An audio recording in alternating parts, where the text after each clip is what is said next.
এখানে এসেছি। তো আমার যে নাসিরটি, এই নাসিরটির মূল শিরোনামই হচ্ছে আমরা আপনাদের জন্য উপস্থিত, আমরা আপনাদের জন্য আমাদের জীবনকেও কোরবান করতে পারি, ঠিক কিনা? আমি যখনই লাভবাহিক এই শব্দটা বলবো তখনই আপনারা সকলে একটু হাত তুলে একটু হাতটা বোধ করতে পারবেন। সকলে একটু সবাই একটু হাতটা তুলেন না, সবাই একটু হাত তুলে আমাদের প্যালেস্টাইন ভাই বোনদের ভালোবাসায় আমি যখনই গাইবো আপনারা সকলে একটু হাত থেকে বোধ করবেন, পারবেন তো ইনশাআল্লাহ? আমি শুরু করছি।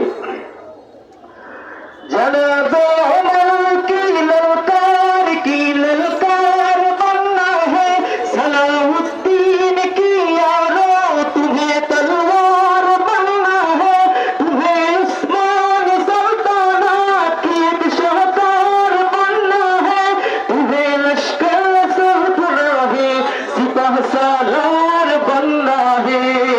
लब्बैक या इख्वतुना लब्बैक القدس لنا لبيك يا أرض مقدس أرض حرم نبيك وطن شباب لبيك يا إخوتنا لبيك القدس لنا لبيك يا أرض مقدس أرض حرم نبيك وطن وجسنے عزت خامل کو بھی معمول کر ڈالا وجسنے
সঙ্গীত উপহার দেওয়ার জন্য এ পর্যায়ে আপনাদের সামনে বক্তব্য নিয়ে আসছে